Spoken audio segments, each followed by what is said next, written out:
Hey, what's happening, everybody? I'm Larry Roberts, and this is another episode of the Readily Random Podcast. Hey, you could be larger than life, bigger than the world, living out the hopes and dreams of every boy and every girl. You could fly higher than the... You know, you just can't help but dance, man. I'm telling you right now, it's fun, too, when I have guests that come on and I see them dancing before I even get started. You know, normally I got to kick it off and I got to move a little bit, and then they'll start to move kind of slow, and then they'll build up, and then before you know it, we're grooving and we're having a good time. Right on. Didn't take that long tonight for sure. I have two special guests with me this evening, and you're probably familiar with both. Both are inspirational speakers and motivational speakers and authors. One of them has a book about, I think it's a recipe book or chicken soup for something. I'll let him tell you about that. I have Victor Hansen and his wife, Dwyer Hansen, with me as well. And Crystal is also known as she's an author as well. I noticed she has a number of works. And one of the reasons that they're here with us tonight is to talk about their latest offering, and it's called Ask. But it goes a lot deeper than that, and we'll get into that in the conversation. So, Mark and Crystal, thank you so much for joining me tonight. Our delight, sir. We're so happy to be here. Thank you for having us. Oh, most definitely. You know, and it's kind of a shock to have you here because you guys, now I was teasing earlier, but you know, the Chicken Soup for the Soul, everybody, they may not know your name. They definitely know the book series. Everybody's heard of Chicken Soup. There's like 250 plus books in the series. And we sold 500 million, so that even makes it more pronounced. We're told we're in 87% of the households in America, and you would have started reading it when you were a teenager, probably. Yeah, probably. Because I can remember when it first came out, and it was really very, very. I went to a Christian school, so I believe it came out before. When did it come out? Because I graduated in June 28th, 1993, and you know, Jack and I championed different books, and I'm the one who championed Chicken Soup for the Christian Soul, and of course that one just skyrocketed, and then our publisher said, well, you can't outsell the Bible. So I said, well, let me do one that gets into the Bible. And he said, no, it won't work. So I went to another publisher and we did Chicken Soup for the Soul Bible, where I did little stories, getting a big story. We sold 70,000 a week at Walmart. So he was sort of unhappy that he didn't believe my marketing belief and prowess. So is that both of y'all's background is marketing? No, I mean, we just have learned along the way how to market our own products. I wouldn't say that is either of our backgrounds. So you learn as a business entrepreneur that the most important thing is to learn how to market your own products. So it kind of came with the territory. So in answer to your question also, in addition to what my wife said, we now say that 90% of whatever your product, service, or idea or patent is marketing. I mean, you got to make an excellent product, but then you really got to market because there's a lot of noise in the marketplace. Yeah, it's funny. I get a lot of grief because, you know, I've got my mic flag. I have my logo emblazoned on the video. I normally am wearing a hat, but out of respect to both of you, I'm not wearing my hat tonight. But so I normally have a Readily Random hat on and even a Readily Random shirt. So, I mean, I'm Readily Randomed out because I want people to know what it is and who they're listening to. So hopefully that'll pay off in the long run. So we'll see. Oh, yeah. You have to create your identity and you want to stick to your identity, your brand identity. So good for you. Thank you so much. So let's just get right into it. Let's talk about your book first and foremost. What inspired you to write Ask? Well, we've literally traveled around the world together, and what we've discovered is the difference between people who almost succeed and those who are vastly successful is one thing and one only. They know the process of asking. And asking, the title we have is Ask, the Bridge from Your Dreams to Your Destiny. And we believe absolutely everybody has a destiny. Everybody has more talent and quality and probably inner genius than they've ever used. But most people have not ever learned this wonderful, magnificent technology called asking. So we looked at everything we'd ever done, starting as a little kid. I learned how to ask when I was 9 years old. She did the same kind of thing. And then we looked around and we wrote everything that we could do in research and science about asking. You know, we interviewed 26, what we call now master askers. And we said, hey, wait a second. This is such a viable process, a technique. You can ask for riches. You can ask for health. You can ask for love. You can ask for relationship. And people actually want to help you if you learn how to ask in the right way. Exactly. You know, and it's funny if you think about it, at least if I think about it, I can think back to when I was just in single digits. And I not only wasn't afraid to ask, but I knew who to ask. If I want to do this, I ask Dad. If I want to do that, I ask Mom. If I want leniency, I go, Mom, come on, man. Do we really have to have a talk with Dad tonight? I'm sorry. I didn't. Come on, Mom, please. And, normally it worked out. There were times when it definitely did not. Asking, it seemed to oversimplify it. Is it that simple? It's funny because asking is something we're all born with. I mean, we come into this life where we ask everything. We want to know who, what, when, where, why. And then we're asking as children for more and more and more. But then as life goes on, we kind of get shut down from our asking. Either, it can be parents just get tired of hearing it. They're like, that's enough. Don't ask me again. And then you go to school and the teacher's the authority. You only ask if you're called on, and then you go to jobs and work in the military, and it's like somebody else is in charge. They're not interested in feedback. They don't want to hear questions, just, sort of take orders. And people, or you just have experiences in life where you experience rejection. And over time, that natural ability to ask that we start off with as children gets shut down or crushed because of all these different things that happen in life. So what Mark and I discovered there are 7 roadblocks to asking. And most people have at least one, if not more, of those roadblocks.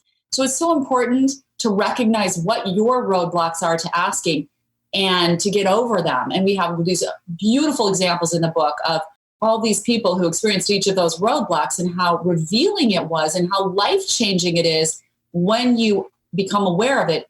And it's so fun because how stories are. When stories are metaphors, really, for each of our own lives. When we hear somebody else's story, it becomes a metaphor for our lives. And it's like metaphors are patterns for our brains. Our brains think in patterns. So we can learn so much through other people's stories, through reading them and understanding their way through issues. It helps us very quickly learn those lessons. So it's a lot of fun. I was taking a preview of the book earlier, and you brought up the 7 blocks that people tend to run into somewhere along the line of asking. And I was wondering, can we go over a couple of them, or how about Yes. the ones that you think is the most difficult to overcome? Unworthiness. I mean, I think that is a real big one for people. They have this underlying unworthiness that comes from conditioning from their childhood. We all come from different backgrounds. Who knows what happened? But along the way, we just feel like we're not quite enough. And so we're scared to ask for what we want, to ask for more of life.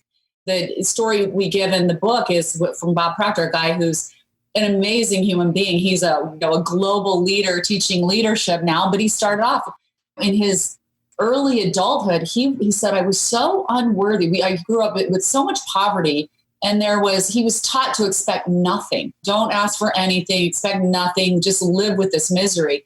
And finally he looked around one day. I was sitting in the bar drinking beers with the same guys. He goes, I looked around, I realized they were all losers. And he's like, do I want to be a loser my whole life? None of us are going anywhere. He was making $4,000 a year. So he started having a conversation with this guy named Ray. And Ray said, what do you really want? Have you ever asked yourself what you want? What is this what you want for your life? Do you want something different? Okay, what is that? Well, I want to make money. Well, how much money do you want to make? And question by question, answer by answer, he started getting a whole different picture for his life.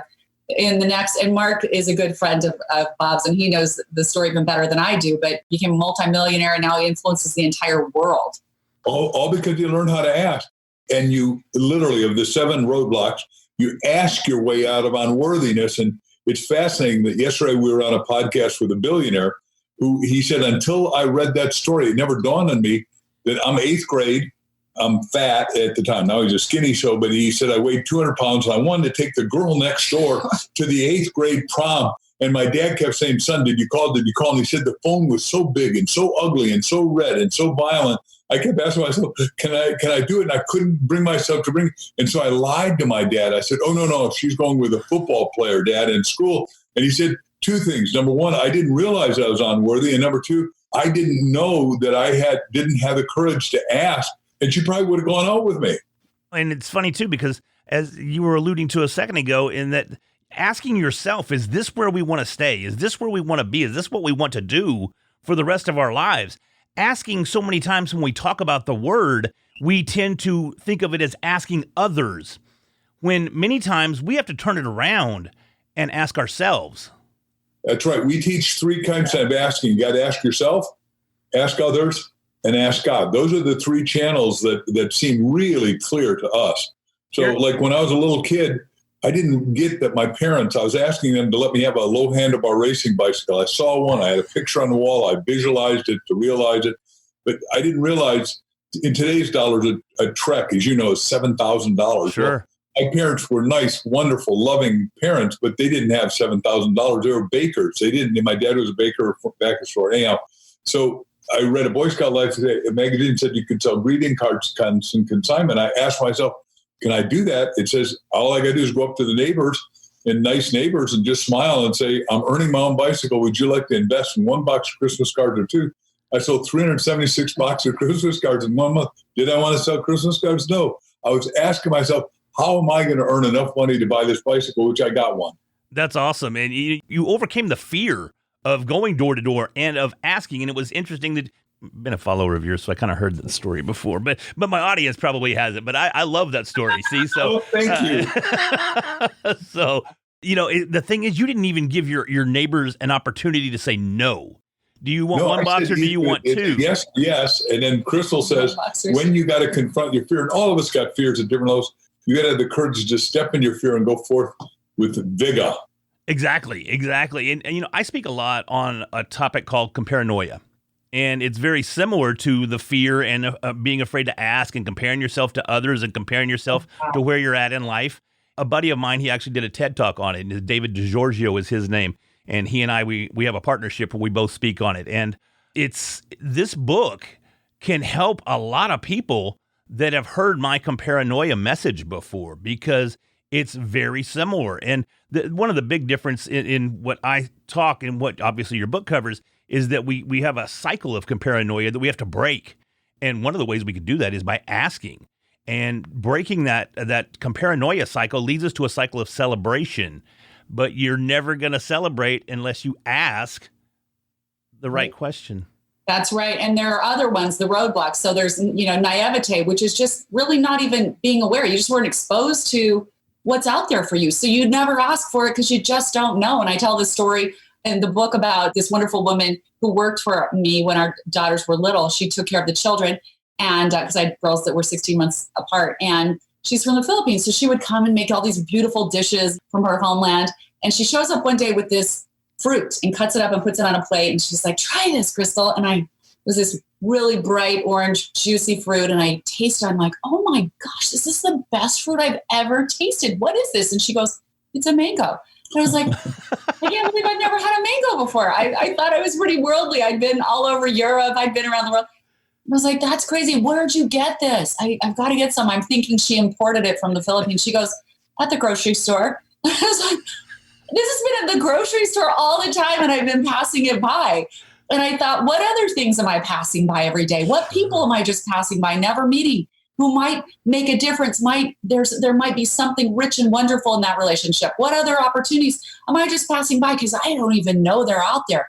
I'm just naive. I'm not aware. And that's one of the roadblocks, is just staying in your lane and not ever being curious enough to reach out and discover these things. Because part of the asking journey is fostering curiosity. And that's, again, going back to that childlike wonder that we all had. We wanted to know everything. We were interested in everything. And then at some point we shut down and we cut ourselves off from opportunities.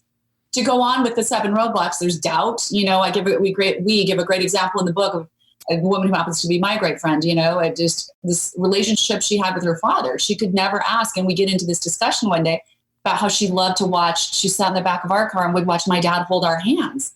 And she said, I always loved that. And I used to wish my dad would hold my hand like that. And I said, well, why didn't you just ask him? And she goes, oh, I could never do that. Because he was a POW, he was a war veteran. And he was a very closed off man. He was very in a lot of pain because he had a lot of survivor guilt. She found this out much later, but it really affected her life. She always doubted that she could ask him anything. She talks about this experience. Even asking him for a pair of shoes was like, no, I doubt he won't like it. He'll freak out. He just doesn't want to help me with anything. And so we all have these things. Excuses is another one. Some people just have this sort of stubborn pride, like, no, I don't need help. I can do this myself, right? I got plenty of excuses.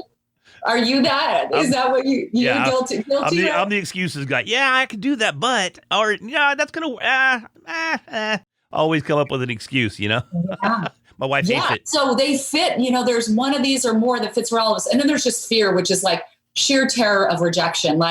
And that comes from a human being needs to be loved. And if we're rejected, it feels like we're losing love. And that's not the truth, but it feels like that. So we need to reckon with that and understand that sometimes we just have to step on that fear with courage. And then there's pattern paralysis, where that's where you get in such a pattern of doing the same thing over and over and over. You just don't ask for anything different. You don't look for anything new. You don't wonder, And then the last one is disconnection, which I think is one of the saddest ones, because that's where, you've almost become apathetic. You just aren't connected with the dreams in your heart. And that's really sad, because everybody has a purpose here.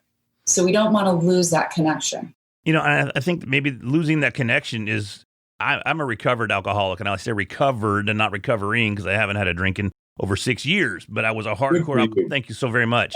Congratulations. Although that defined me at a time, it doesn't define me now. So that's why I say recovered. It's in the past, right?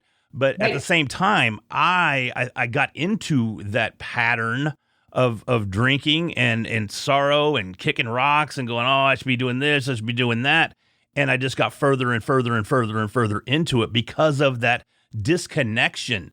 Instead of pursuing something positive or pursuing, entrepreneurship is the thing, right? At least for me it is, and many of my listeners as well. But instead of pushing that even further and not giving in to the fact that I hadn't cracked that $1 million idea, I hadn't got that $1 million business yet, I'm just not there, I'm never going to make it, I'll just drink it away. And that disconnection is terrible. And thankfully, and that's the time we're in now more than ever. And because you've been a part of the AAI spec or something like it, Brothers of Bill or whatever, what happens is so many people have been incarcerated now for 3 months. We've had more change in 3 months than in 10 years. And a lot of people have shut down. And I'm glad you brought up entrepreneurship, because we're asking everybody to be an entrepreneur who finds some problem and then fixes it. And writes to that problem. Like when Jack and I wrote Chicken Soup, we thought the soul of America was in trouble. And chicken soup is what your mom and grandma gave you when you were sick to get well. Well, we found out the soul of the world is in trouble. What we found out with Ask is that so many people are living below their potential because they've never learned how to ask themselves, ask others, and ask God. So let me just talk to the entrepreneurial $1 million idea, which you subtly brought up. When Jack and I wanted the best title ever in our respective homes, him in Santa Barbara and me in Newport Beach at the time, now we're in Scottsdale, we said 400 times before we went to sleep, mega best-selling title, mega selling title. The point is, $1 million idea, $1 million idea, $1 million idea. It doesn't matter what you ask. All of us are born with 18 billion brain cells. They can't come to work until you ask a vital question. Now, the subset of that is once you ask 400 times and lull yourself to sleep, and then if it didn't come through, you ask again in the morning when you wake up, you got to have a pad next to you with a pen and get out of bed, open up your eyes, and write it down. Because I just do the joke. Red Skelton, who you may not be old enough to remember, was a great comedian. But when I met him and interviewed him, he said, oh, man, I came up with an idea last night, and I could hardly wait to see what I wrote the next day. And it said, write play. And he said, I didn't know what the play was anymore. Awesome. Yeah, that's a good direction. Hypnagogic trance state. So it is important that we all ask for $1 million idea, because when I wrote the 1 Minute Millionaire, I said there's a million ways to make $1 million. And there's one right, easy, perfect, and acceptable way to every entrepreneur, like the people listening to your show. I talk a lot, and you've almost left me speechless. But I know, right? Right? I talk a lot, guys. That's all I like to do is talk. And that wasn't $1 million idea. I just knew it was. If I just talk all the time, they'll just start handing me money. But it doesn't work that way. It's so weird. It's just not going to work for me. But anyways, hey, I'm curious. The title of the book, or the subtitle of the book, is very interesting. It's a bridge from your dreams to your destiny. Now, that sounds kind of, and I saw too that you have like a dream catcher. Is that what's on the cover of the book? Yeah. It is. It's like that. Yes. Like a mandala. And by the way, very few people are that wise. So you congratulations. Are so smart. Wow. You are so perceptive. Thank you so much. Mark and Crystal said I was smart. This is great, guys. Mark this down. Tell me more about that subtitle. So the bridge from your dreams to your destiny, because we all have these beautiful dreams in our hearts, and they're like these seeds of light and hope, but often they just stay in our hearts. They're just stuck or hidden, or hidden by fear, unworthiness, or the roadblocks. So until we start asking and start moving, asking starts us moving across that bridge to our ultimate destiny, because every time you ask, you get a solution. You ask again, you get an illumination. You ask again, you solve a problem, whether you're asking yourself, maybe you're asking others, and you keep asking, and step by step, question by question, answer by answer, you find yourself, wow, I've moved so far past that issue because I remembered to ask. And Mark and I know this. This has played out in our own lives so much, Larry. It often happens when some of the most powerful times that asking can pivot you is when you're in the worst place in your life. And for me, that was a time when I was one of those kids who high school was really easy for me. So I accelerated my curriculum and I graduated myself at age 16 and married a guy 5 years older than me. Not a great plan, right? Not a great life plan. It's all right. My first at-bat wasn't that good either. Well, yeah. So 2.5 years later, I find myself, I'm in a new city, no family, no friends, baby on my hip, and absolutely no idea how I'm going to support myself. So I did what I could think of, and that was to apply for food stamps. So I remember the first time I went into the grocery store and I was getting ready to turn those food stamps over for my food.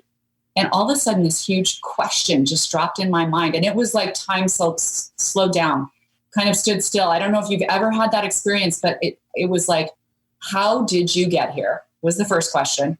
And the second question was, are you really doing everything you can to get out of this? Or are you taking the easy way out? I mean, I heard that voice in my head and I was like, oh, because I knew the answer immediately. I knew I wasn't doing everything I could to get myself out of the situation. I knew I was taking the easy way out. But that question triggered this answer. And as I was turning over the food stamps, I mean, it all happened so fast, yet it seemed so slowed down in my mind. I was saying to myself, this will not be my future. And I didn't even finish the food stamps. I went home and started asking more questions because honestly, I didn't have any answers. All I had were questions. And sometimes that's where we are. We don't have the answers. All we have are questions. So start asking them and start listening. So I was asking myself, how can I earn money tomorrow? And I'd heard on the radio about these temp service agencies, Kelly girls. So I called and said, how do I get registered? So they gave me the instructions. I filled out the application. They start calling me and saying, do you want this job? You can say yes or no. Well, I started doing some work and it was kind of fun, actually. And I realized there were 2 other temporary service agencies that I'd heard about. And I didn't see any rules. You couldn't apply for all 3. So I signed up for all of them because I thought, now I've got a better choice of jobs, right? So I started doing all these things and I'm meeting all these new people. I'm working in attorneys' offices, filling in for someone who's gone, or I'm working at a convention doing sales for, some product. And I'm starting to really enjoy it. And I'm learning so much about myself. And I learned that, hey, I'm pretty good at business and I like it. I'm pretty good at sales and it's fun. And I really love people, really love working with people. So I decided at that point to get my real estate license. And in the meantime, a few people had approached me and said, oh, you should do some modeling. So I approached the biggest modeling agency and I said, would you sign me? And they did, fortunately. And I ended up doing some television commercials, which ended up going national. So it was pretty amazing because a year and a half, literally just maybe over a little more than a year and a half from the time I was turning over those food stamps, I was working for the biggest home builder in our valley.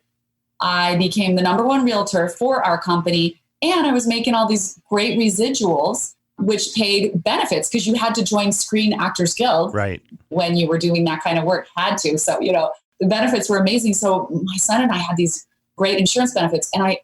But talk about a pivot for my life. And I'm very thankful. I look back on that situation so many times and think, what if I hadn't been able to ask? And what if I hadn't had the courage to answer the question honestly? Because that's part of the asking journey. You have to answer those questions honestly with yourself. Like I know you had to when you became clean and sober. You had to get honest and answer those questions honestly. It's so amazing for you to say that you heard that voice because anyone that helped me get to where I'm at today as far as my sobriety is concerned, it wasn't just me by any means. I had a massive support system that were unbelievably helpful.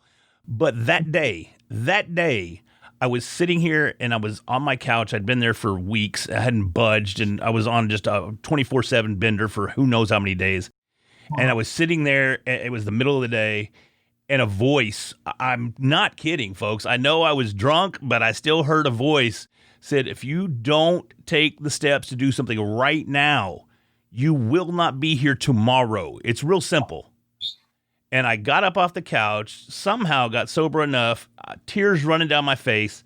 I called my friend. I said, dude, I need help. I need help bad, or I'm not going to be here tomorrow. And he and my wife happened to work together. He went and got my wife. They went to someone else. And then the next thing you know, they're swooping in. They've got me in a phenomenal facility just here in North Texas. And I was there for about 8 weeks. And now here I am today telling my story. And I'm very thankful for that. But the voice is so real. That moment is so real.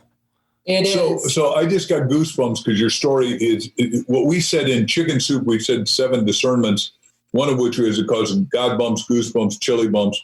And some people can't buy it because they're not there. And that's okay. But to me, it raised a hair in the back of my neck and my leg and all that. What was the voice? Was it loud? Was it quiet? Was it male? Was it female? Was it angelic? Can you define it? I would have to say it was more spiritual than anything. I couldn't put it. I couldn't genderize it or put a gender. Is that a word? Genderize? I couldn't put a gender to it. You know, God, neutral. There you go. Yeah, it had to have been. It had to have been because I heard it clear as day. Yeah. It made me sober for that long, and I heard it clear as day. So let me just talk to you for 1 second. Sure. Our title is Dreams to Your Destiny. We're saying everybody has a destiny. Now, there are people out there hanging on by their fingernails. We all know that, Sure. the 3 of us, right? And I've been there. When I went bankrupt, it was so low, I had to reach up to touch bottom. And I went bankrupt so fast in 1974, I had to check a book out aloud, How to Go Bankrupt by Yourself, never thinking I'd come back. But the point is, there are a lot of people out there. And what we're saying in our Ask book is you have to ask, how am I going to take this adversity, turn it into advantage? How am I going to... I think you should tell that story. Well, okay, so 1974, I'm totally upside down, and I'm living in Hicksville, Long Island, New York. What an appropriate name, right? And I got 3 roommates. I'm sleeping in a sleeping bag in front of another guy's room. I'm that broke. But I'd studied self-help action books for a little bit after I was hiding under the sheets for 6 months, and I listened to a tape again and again, and it gave me what Zig Ziglar would call a checkup from the neck up. And I went to my roommates and I said, look, I've asked myself what I want to do. And what I want to do is I want to speak. Do you know anyone that's young that's not a cotton top, not a doctor, not a lawyer, not famous, not a celebrity, talking? And the guy said, yeah. I'm in real estate, and there's a guy, here's my ticket. I can't go. You go out to Hauppauge, Long Island, New York. Then I jump my little beat-up Volkswagens, the bankruptcy court's not taken. I race out there shaking, moving as fast as I can, hoping I don't get a ticket because I don't have money for that, of course. Watch this guy mesmerize the audience for 3 hours, 500 people. Go up to him at the end, and I say, Chip Collins, I'm Mark Victor Hansen, and I got no right to do this, but I'm going to ask if you'll let me take you to lunch. He said, I like a free lunch. And I said, I want to do what you do. He said, chance you making it 1 in 1,000. It ain't going to happen for you, kid, but I'll tell you what to do if you promise to stay out of the real estate market. You can go to life insurance market. I'll tell you what to say and who to say it to. By the way, I'm going away for 2 weeks. Chance you making it, like I said, is 1 in 1,000. You're not going to be here when I get back from my vacation. When he came back, for the first 3 years, only Tony Robbins and I, as far as I know, did 1,000 talks a year the first 3 years because I was either doing a talk at 6 o'clock, 10 o'clock, 2 o'clock, 9 o'clock at night, or selling talks. There's nothing else to do as far as I was concerned. And then people kept saying, hey, wait a second. That story is so good. You have it in a book. Duh. I was making like 75 grand. And I said, holy cow. I got 14 other people to help do the book, write a chapter. So I only had to write a chapter. So I started with multi-authored books. And I sold 20,000 copies of Stand Up, Speak Out, and Win from a platform, signed every one of them. Thought I was so cool. Made $200,000. So I tripled my income, all because I asked myself, what do I want to do? I want to talk to people that care about things that matter, that make a life-changing difference. And then once I did the book, it's been skyrocket city after that. Yeah, my heart rate my destiny, like your destiny is to be one part of it. And I don't know all that you do, but is to do this. And that's what God was saying. Hey, you're not supposed to be laying on a sofa, drunk out of your mind and useless. I think we're here for 2 reasons. You got to ask yourself, what can I create that'll be substantially profitable? And how can I contribute that's going to benefit other people and I'll get paid for it? Man, yeah, like I said, my heart has started racing just hearing you tell that story. the fact that we're exchanging this kind of dialogue and it's so natural just happening between us is amazing. And it's something that I'll forever be grateful for. So thank you very much for sharing. The point is, we're supposed to talk heart to heart, soul to soul. Definitely. And back to what Crystal was saying a second ago, which I think you resonate with. Who do you think you are talking that way? Who do you think you are that you can have a podcast? I get goosebumps telling you that. And by the way, I'm not telling you that, but I am convinced, just like I got 144 rejections for chicken soup. Remember, Jack's the inside Harvard guy, third in his class, genius and all that. But I'm the outside guy. I took the rejection and and I think that's probably one of my biggest things is I take any kind of rejection just so hard, and I'll just come home and there's a rule in my house. I was, and I still am, if I am being honest, a Pink Floyd fan. I love Pink Floyd, right? Or I did, really. Not so much. Talking to their leader the other day on the phone. It was amazing. Really? Oh, yeah, you have to introduce you. I'm so jealous. Yes, that'd be so awesome. The thing is my wife knows that listening to Pink Floyd was, when I was in high school, that's where I got familiar with them, was my way of kicking rocks, just going through, just kicking rocks and not really. So I'm not allowed to listen to Pink Floyd is the thing, right? So I had to get over that. So it's cool though, but the wife, she's the one that helps when I get those rejections and I come home and I turn on the Floyd and I have the tears flowing and she's like, dude, turn off the Floyd. Come here. Let's talk. And we'll talk it out. And of course, she's nice enough to build me up again. And off I go out to get that next rejection or that next contract. By the way, here's two things. One is we know Scott Page and we'll gladly introduce you, and you probably like to do your show. And he's a sax guy, as you know, and just beyond amazing. And we've been with him a couple times, more than that maybe. But the point is, as of today, you and your audience have permission from Crystal Mark to be rejection proof. When we interviewed, one of the guys we interviewed for this is 50 Academy Awards for Rocky and Batman and all that, Peter Guber, and he owns the Golden State Warriors and a piece of the Dodgers.